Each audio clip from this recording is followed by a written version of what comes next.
वालेकुम। Sir last जो lecture हो उसमें हमने सीखा था कि इनकम टैक्स और सेल टैक्स क्या, इनकम टैक्स क्या चीज़ है और इसकी रजिस्ट्रेशन में कौन कौन से डॉक्यूमेंट्स चाहिए होते हैं, क्या कैसे आप इनकम टैक्स देते हैं। जैसे जो आप अमाउंट कमा रहे हैं, जो अर्निंग है आपकी, उस पर आपने किस हिसाब से टैक्स देना, उसकी स्लेब से पूरी आती है, वो इंशाल्लाह हम अटैच कर देंगे बहुत जल्दी। और उस हिसाब से टैक्स आपने देना, जैसे सैलरी पे मिनिमम होता है और बिज़नेस पे भी एक मिनिमम अमाउंट होती है जो एफबीआर की तरफ से डिसाइड की जाती है हर ईयर। तो इसी तरीके से आज हम सीखेंगे कि हम इंडिविजुअल सैलरीड अगर हैं तो हम अपना एनटीएन की ई रजिस्ट्रेशन जिसको कहते हैं वो कैसे करेंगे, हम अपना एनटीएन ख़ुद से कैसे बना सकते हैं। तो सबसे पहले हमें इसमें करना ये होगा, हमें एफबीआर की वेबसाइट पे आना पड़ेगा।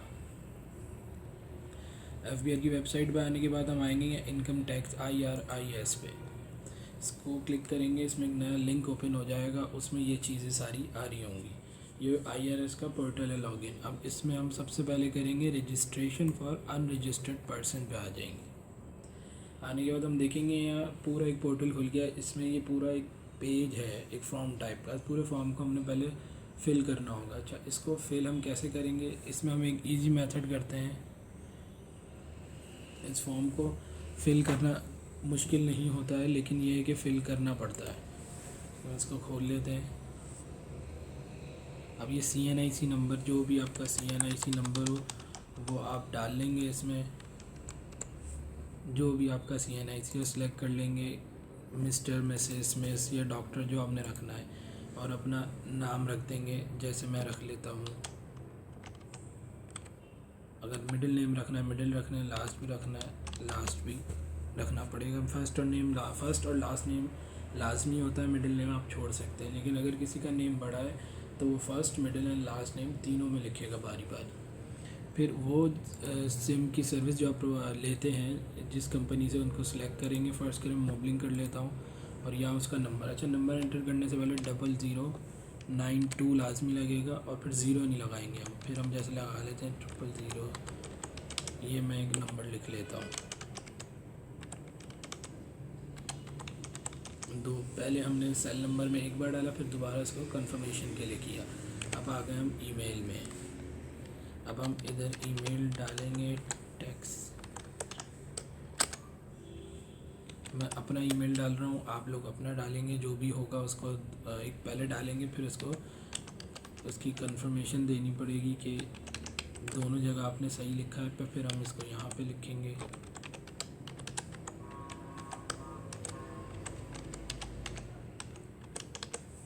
ये हमने दोनों जगह लिख लिया और ये कंफर्मेशन हो गई। अब हम आ जाएंगे हमारी एड्रेस की इंफॉर्मेशन पे।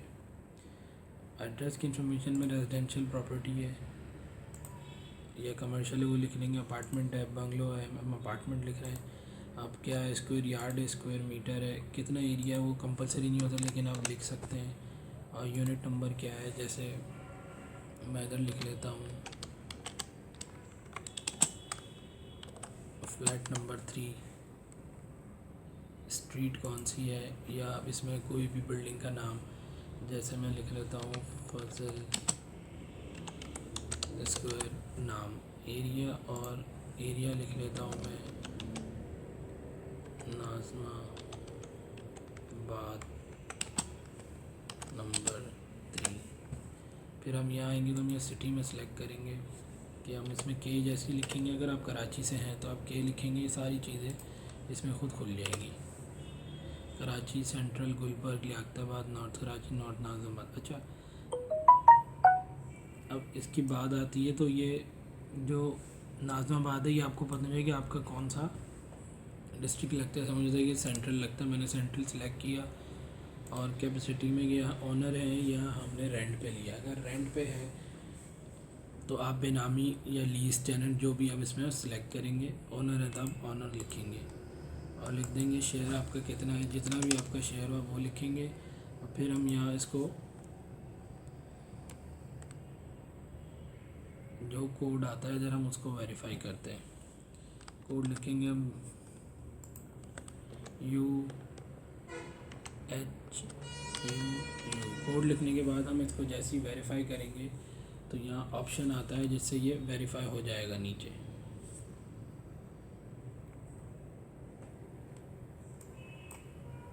अब अभी हमने कोड लिखा और ये हमने इसको वेरिफिकेशन के लिए जो नीचे ऑप्शन आएगा उससे हमने इसे वेरीफाई कर दिए। अच्छा, हम जब वेरीफाई करेंगे ना तो फिर वो हमें एक दो कोड्स भेज देंगे, नीचे लिखा आ जाएगा इन दो कोड्स को वेरीफाई करें। एक जो आपने ईमेल डाला है उस पर आएगा और एक जो आप सेल नंबर आपने डाला है उस पर आएगा। ये दो कोड्स आ जाएंगे। ये दो कोड्स आने के बाद आप क्या करेंगे, इन दोनों कोड्स को वेरीफाई कर लेंगे। इन दोनों कोड्स को आप वेरीफाई करेंगे और वेरीफाई करके अपने पास सेव कर लेंगे। जब आप कर लेंगे फिर आपको एक टैब बनी आएगी या उस पर लिखा होगा कुछ और ओके का होगा। आप उस पर जैसे ही ओके करेंगे तो आप दोबारा से बैक होके इस स्क्रीन पे आ जाएंगे और आपके फ़ोन पे और ईमेल पे आईडी और पासवर्ड आ जाएगा। आईडी क्या होगी, जो आपका CNIC नंबर होगा और एक पासवर्ड भी दे दिया जाएगा।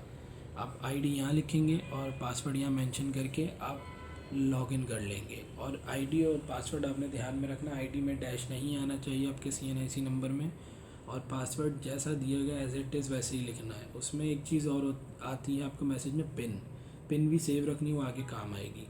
आज के लिए इतना ही। फिर इंशाल्लाह नेक्स्ट क्लास में हम इसमें लॉगिन करके और फर्दर ऑन हम कैसे बनाते हैं, कैसे करते हैं, सारी चीज़ें वो देखेंगे। अल्लाह हाफिज़।